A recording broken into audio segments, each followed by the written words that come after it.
Hopefully it's running with audio. A renewal of a tax for the benefit of the Township of Springfield for the purpose of providing and maintaining firefighting and emergency medical services at a rate not exceeding 1 mil for each $1 evaluation, which amounts to 10 cents for each $100 evaluation for 5 years, commencing in 2022, first due in calendar year 2023.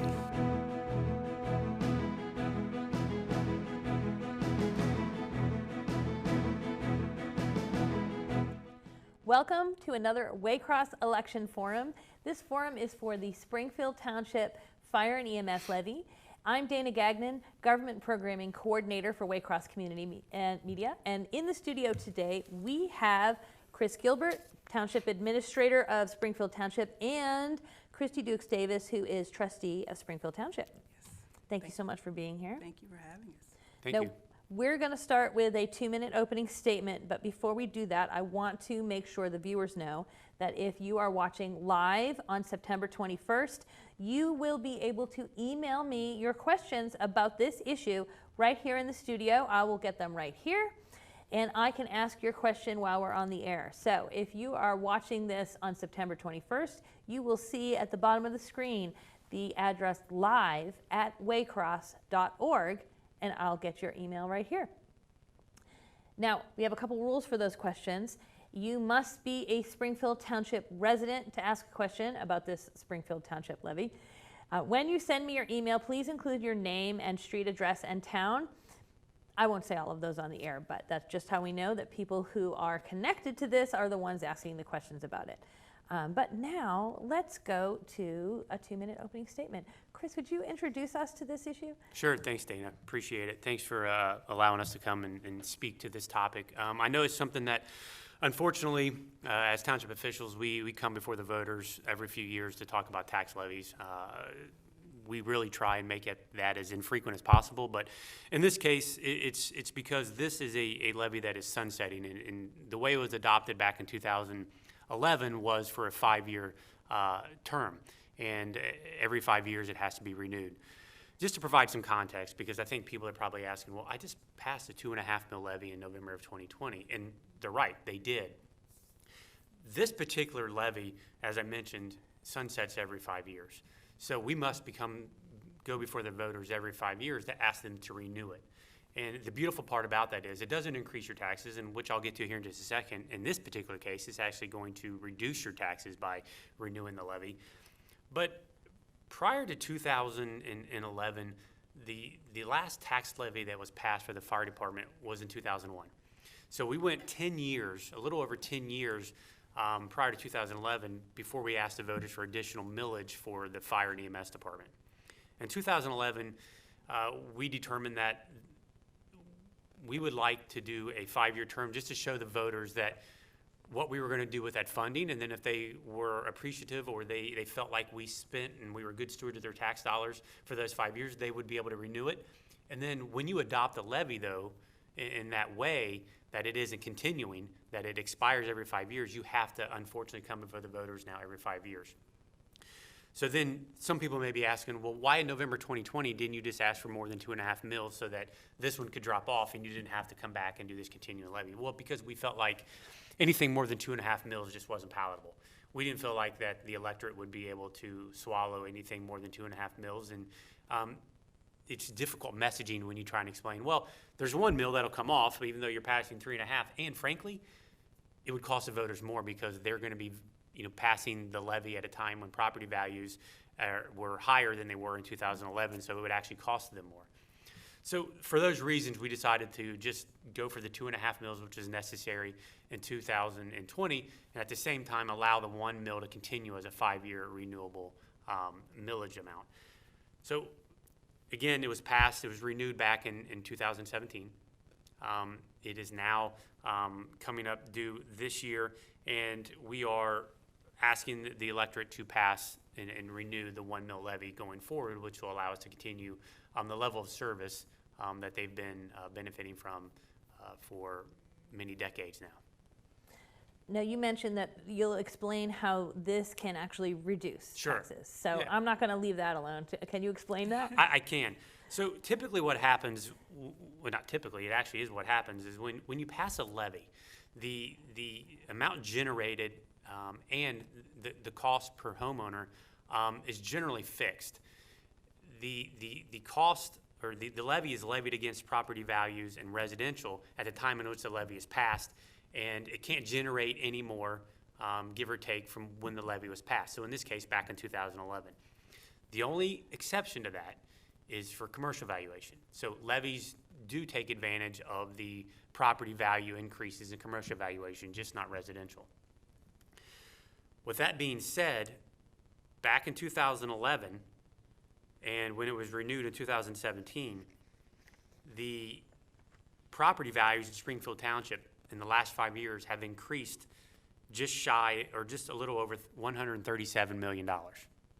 So with that being said, now that the levy will be renewed and it has to generate the same amount of money, but property values have increased, in particular commercial valuation has increased, the levy in 2017 for the past 5 years have cost residents $29.45 per 100,000.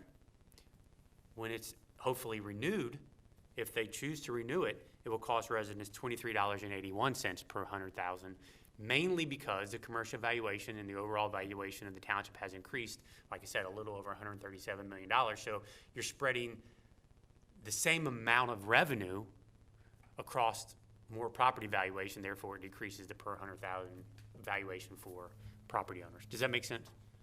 I think so. I think my next question is, if someone is more of a visual person and they need to see those things somewhere, is there a place they can look? Yes, we all will that be stuff? shortly putting information out on our website to demonstrate how the levy will work, why it's being asked for, what the reasons for it are, as well as we will show from the county auditors information how, because valuations have increased, that this now will cost residents less.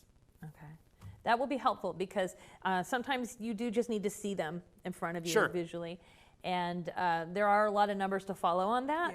Yeah. Just the most simple numbers that go with this, how much is this levy asking for? Okay, 1 mil, 1 mil. And which is it's- what it's been since it was passed in 2011. And that's my next question. It's just to reiterate, it's renewal. It's renewing, Okay, it's not new. right? A lot of these questions I feel like you've already covered. Normally, I would say, well, when's the last time we asked for our levy for the fire and EMS? Why does the township need a levy for their fire and EMS? Because I get questions from residents like that too. Well, the way townships are structured, the vast majority of our revenue come from property taxes. And property taxes boiled down and distilled down are essentially tax levies, right? So that's where the vast majority of our revenues come from, and virtually all of the revenue that is generated for the fire and EMS department is from property taxes. So that's why we need this levy and why we need property taxes to fund police and fire, because the township doesn't have any other way to generate the revenue necessary to operate a department as large and as complicated as the fire department. And I want to take a moment from all of these, hit down the numbers Sure. questions here. But I want to ask you if you could each tell me what you're most proud of in your fire and EMS department, because we haven't really talked about the department themselves. We talked about the numbers. So I want to talk about these departments that we're funding. Yeah. Well, I think, and then I'll let Chrissy jump in here, is the township just recently celebrated its 25-year anniversary. And we couldn't be more proud of the things that it's accomplished in that time. And, from being named the Ohio Fire Department of the Year to some of the other things that they're doing now that the board has so graciously and progressively allowed us to explore. So, Chrissy, I don't know if you want to explain from the board's perspective what you guys have done, but they've done a phenomenal job sort of loosening the leash, so to speak, and allowing the fire department to flourish and do a lot of very innovative things that a lot of other departments aren't doing. Yeah, I would kind of piggyback on what Chris just stated. We task all of the departments within the township to be innovative and to use taxpayer dollars in the most, to be the good stewards of taxpayer dollars. And we tasked them to coming up with innovative and creative solutions to everyday tasks. So the thing that I'm most proud about our fire department is that I think we're the second or third busiest fire department within Hamilton County.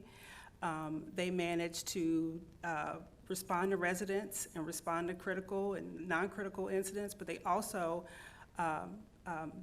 seem to be great community partners. They partner with our schools. They offer all types of resources to our schools, education about fire safety to our students within the township. They have created a drone program within Springfield Township. We have a community paramedicine unit that during the pandemic, they partnered with the Council on Aging to go out and administer COVID vaccines to some of our elderly and homebound residents. I can just go on and on. They have a open house on Saturday, October 8th, where they invite in the entire community to come in to see what they do and offer fire safety tips. And they're just a fantastic unit. So I love our fire department.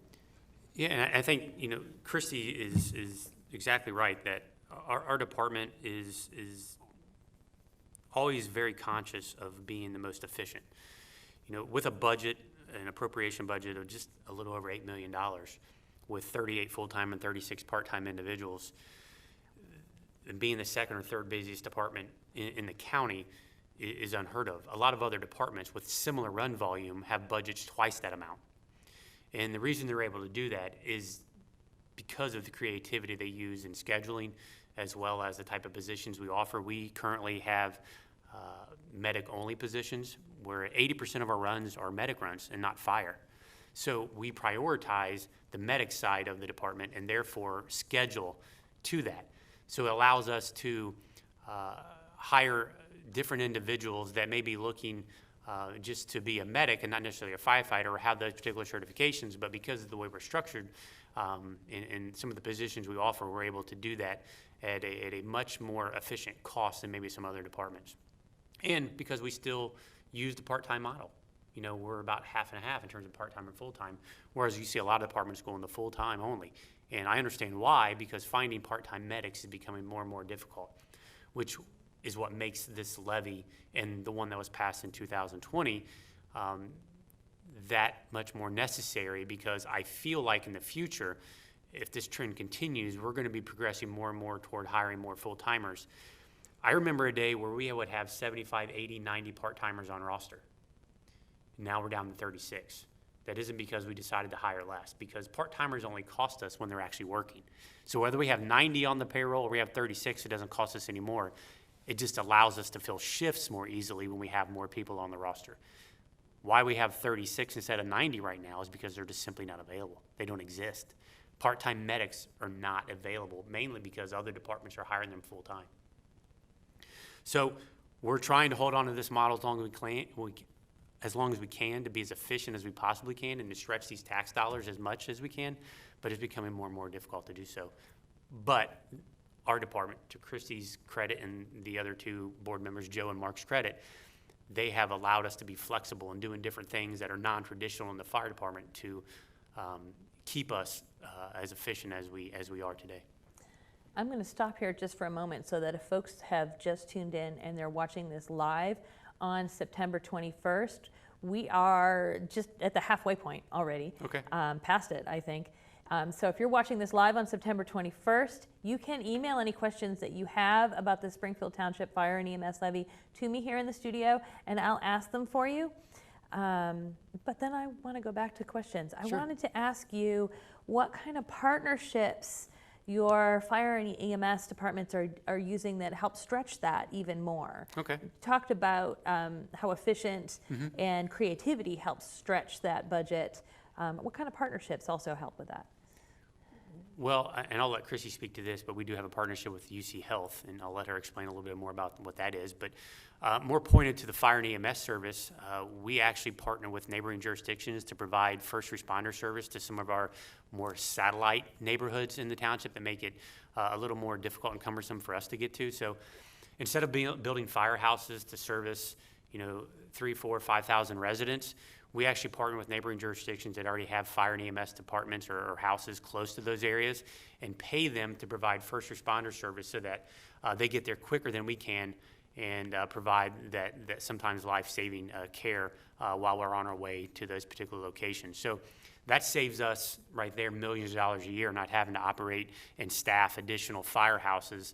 And I'm proud to say that, again, we're one of few departments that take that approach. Instead of just building firehouses everywhere, we decided to build them more central and then partner with our neighboring jurisdictions to provide that service, which is a win-win for both, right? Obviously, for us, it's a cheaper way for us to provide service to our constituents, and at the same time, it provides revenue for neighboring jurisdictions to help subsidize their particular departments without them having to increase their staff in order to do so. So I think it's a good partnership. It's a good way for us to, again, continue to be as efficient as we can. But, as Christy will explain, we have partnerships with outside agencies as well. Mm-hmm. Yeah, one most notably is with UC Health that Chris just mentioned. The UC Health Mobile Stroke Unit is housed within our Station 79. Mm-hmm, correct. Our main headquarters there, the fire department, and it offers acute stroke intervention 15 to 30 minutes, from a 15 to 30 minute radius from our main fire headquarters. And that partnership has just been tremendous, and it hasn't cost us any money to house that the mobile stroke unit within our house, if you will. So we've gotten a lot of feedback and have saved a lot of lives, and Springfield Township residents have benefited from it primarily because it's housed right here in our community. So it offers life-saving equipment that will, if someone is in the midst of a stroke, it's just a phenomenal mobile unit that they have everything that on that unit that they would have in the emergency room to kind of negate the effects of a stroke right then and there on the spot. So I'm very proud of that partnership that we have with UC Health, and it's not costing our residents any money to have that resource. It's actually generating revenue. UC Health actually pays a lease amount to lease space at the fire station for their office. Yeah.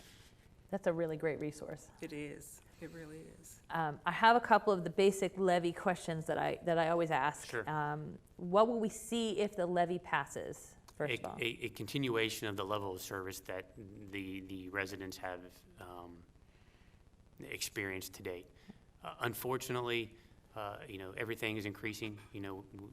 Fuel costs, personnel costs, the lack of part-timers available to hire, so we may have to hire additional full-timers. So while I would like to say that we can, make the levy that was passed in 2020 as well as renewing this levy last another 10 years, I would be lying if I could give you any certainty in that regard. There's just too much uncertainty right now in the world for me to make that prediction. But our goal and our plan is to continue with the level of service that residents have experienced, and that means full paramedic service. We run 4 paramedic squads 24/7, and that would be our desire, is to continue that, and this levy would help us do that. So the flip side of that I have to ask is, what will we see if the levy doesn't pass?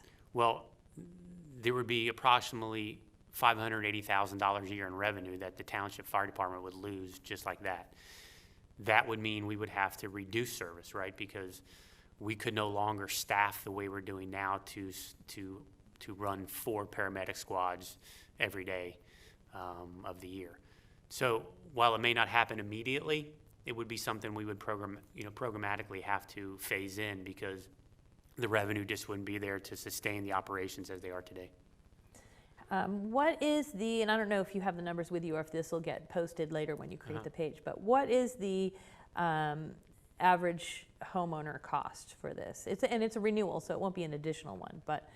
Well, it's hard to say, in terms of what an average price is, Right. but let's just assume that the average home price is $200,000, hypothetically. It's probably not far off. Then it would cost residents roughly $47 $47 a year. Okay. Is there anything else? I want to make sure we take a minute, just a 1-minute elevator speech. Is there anything you want the residents to take away from this before they go to the polls? I'll start with you, Trustee Dukes Davis. Yeah, what I like residents to know is that you have a top-notch fire department. Where's the camera? You have a top-notch fire department here in Springfield Township, and trust that they are being excellent stewards of your dollars, and they come up with innovative ideas and non-traditional ways to provide services to the residents of Springfield Township. And passing this levy will just continue those services and continue the level of service that you expect and we expect as elected officials and trustees and staff at the township that our residents deserve. So that's what I hope that they would take to the polls with them on Election Day. Excellent. Chris, what's your elevator speech for that? Well, I think first and foremost, what I would like people to realize, and I can't say it enough, is this is a renewal. This is not an additional. This is not an increase. And in fact, by passing this renewal, your taxes will go down from what they are today. Now, someone would argue that if I just voted no, they'd go down by $23 instead of $6. You're right. That's true. But you have to look at the fire and EMS department more of a paramedic department. While I said 80% of the runs are EMS runs and not fire runs. That's not to diminish the fire side of the house, but at the same time, the way I look at a fire department is an insurance policy. And what level of insurance do you want? It's always good to have it and not need it than need it and not have it, right? So I think what I would ask and implore residents to think about is, what level of insurance do I want? Especially the type of insurance that could save my life if I need it. And that's what we're talking about here. The amount of, people that I have call in and send emails about how the fire department has saved their wife or their child or themselves and got them to the hospital, and the reason they're here today and even be able to call or email me is because of them.